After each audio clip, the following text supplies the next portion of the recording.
Good morning. Good Thank you so morning. much. I'm so excited. You're our first conversation, which I'm super great, and it's incredibly timely, which everyone will find out about with COVID and education. So I'm excited that we're getting this opportunity to talk. Um, my guest today is Nikki Henson. So Nikki has done it all. She elementary and middle school teacher. She rose the ranks as assistant principal and then school administrator in Pike Township, and now is an adjunct professor at Marion as well as an entrepreneur. So tell us now, what are you doing right now? I mean, other than all those things in teaching, but what are you working on?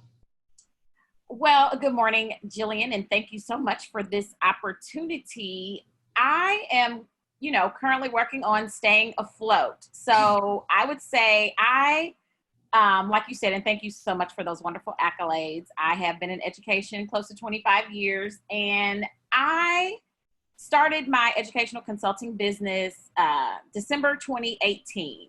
And I first launched developing a parent planner that's ideal for parents of elementary school age children. It's a dateless, hardbound planner equipped with monthly tips and reminders, a place for parents to write down weekly goals for their children, targeted questions to ask at dinner, because, when your children get home from school, you're always like, well, how was your day? What did you do? And so I really went through and provided some targeted questions for parents to ask. And so the title of the planner is The Work Starts at Home. And all of the tips that I've shared in regards to, play games with your child at home, use math, life skills, those came to life mid-March, like, whoa, this is what we really need to start doing. Like, the work starts at home, but the work really stayed at home, and parents are a child's first teacher. So really trying to grow my business, because my passion there is to provide a resource for parents as well as teacher motivation and empowering school principals.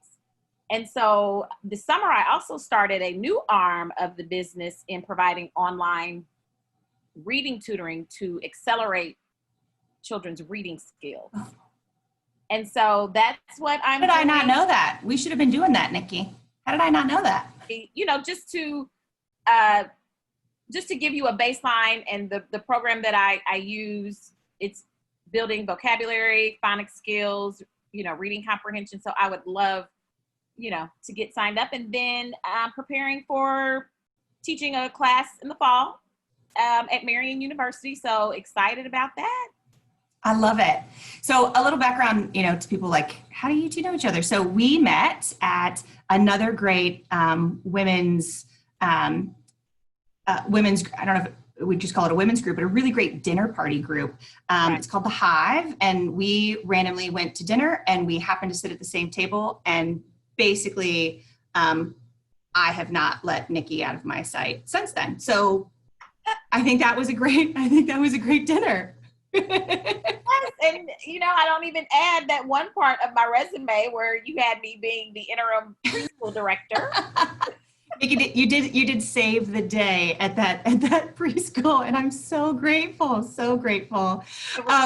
Okay, so we know what you're doing now, and and it makes sense through your background, how you got here. What have been, this is a time where we all kind of struggle, and not just as parents, but as entrepreneurs and people that want to grow and launch things. But what have you been struggling with, whether it was pre-COVID or now? What I'm struggling with, I would say, it's a good struggle, because we are definitely at a pivotal moment in education and how instruction will be delivered. And so, how can I position myself to provide support to schools or school districts or parents, definitely in how we're going to move forward, because schools will not look the same after this. And so, it's a good struggle. I'm learning. There are so many free resources, webinars, classes.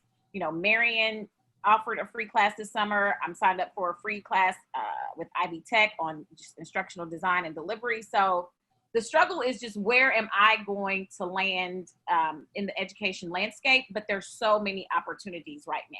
So, and then I agree. I'm not a parent, but I'm an aunt, and I have close friends. And so I have been like this consultant to everyone and listening to parents as they make the best decision for their child and what to do with school. You know, I talk to parents in private school, Carmel, Washington Township, Zionsville. So just really, really trying to come alongside parents as well. It's exhausting. I bet. At home, it's nice to have that. You know, it's nice to see those benchmarks from an actual educator than just this mom is so important. So I also love that we're having this conversation. You know, now that IPS is fully announced that we are going remote. So I know how you got here through education and all of that. And it is quite a time to be an educator right now. So, you know, I know some of your struggles and we've talked about that, but you know, what are some of your joys and delights, even whether it's during COVID time or something that you found some joy or delight in, you know, at this time? So I have found joy and delight in developing myself even more as an educator. We always tell children to be a lifelong learner. I have signed up for so many awesome webinars, free online courses, talks, classes. Like Marian University offered a free course for us learning how to really navigate Canvas. I'm signing up for a course through Ivy Tech. And so my joy and delight is just having this time to continue to just learn and develop as an educator, because the way instruction is going to be delivered from here on out is going to be so much different. And so how can I equip myself to provide a resource to parents or schools or school districts just with learning educational technology, instructional design? So that's been a definite joy that I'm experiencing right now. I love that.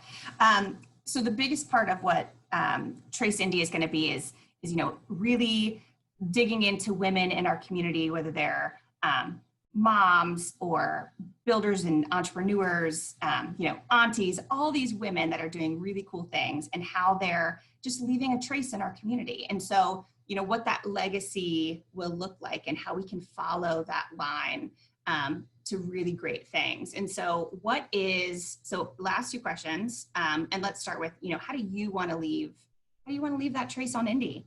Like, what do you want to, that's a big question, right? I mean, you can take it big or small, and obviously legacy feels heavy, but, you know, even right now, you know, maybe next couple years or 5 years, like, what do you want that trace to be? What do you want people to follow that line to? And when you said legacy, I must say that I am a founding member of the African American Legacy Fund of Indianapolis, where we're really striving to determine what philanthropic initiatives we can support here in the city. And I made my initial donation in memory and honor of my grandfather, State Representative Joseph Summers. Cool. So, you know, how can I use my experience? How can I use my education? And my heart is for parents, my heart is for principals, and my heart is for teachers. And with principals, that's a hard job. It's a very difficult job. And in my reflection of my time and my experience, how can I come alongside building principals to just be a listening ear, to be a coach, to be a mentor? And then school teachers, we just can't walk into the classroom or walk into your living room with your computer, like however you're going to deliver instruction, and just not have a wide lens on providing equitable practices and educational strategies for students. So I want to be a voice. I want to leave my trace. You know, thank you for making me really, really think about that and frame that question on what I can do, you know, as an educator and a native of Indianapolis. Like, how can my voice continue to be relevant and heard? Yeah, I love that. Okay, so last question. And maybe at some point I'll switch those two up because I just love that as a final thought, but, how can the community, you want to do big things for us, and you've, got the planner, which I need to order, and, you're doing so many things for educators and parents. And so, how can we show up for you? I think it's important too. People want to do these big, legacies. And I think it's so important, but it takes a village, and it takes our whole community. So, how can the community show up to support your dream? I think hosting, platforms like this to hear the voice, to share in the resources, hey, I know this educator, that's one thing when I ask parents to fill out the questionnaire, I'm like, how did you hear about Nikki and Sharpened Minds? And so it's really, neat to hear that. When I posted, I was blown away. When I posted on Facebook about tutoring, like 82 people shared it. And I was like, I was blown away by that. So I think just sharing, hey, I know Nikki, I know she's been a teacher and a principal. She's doing online tutoring. She has a parent planner. If you don't need it, purchase one and share it with a family member, or just share it with another family member or a colleague. So I think as we share. Yeah, amplifying each other's voices, 100%. Mm-hmm. Well, and sharing the mic. That's one thing. Yeah. Share the mic. I love that. I think we're going to end on that.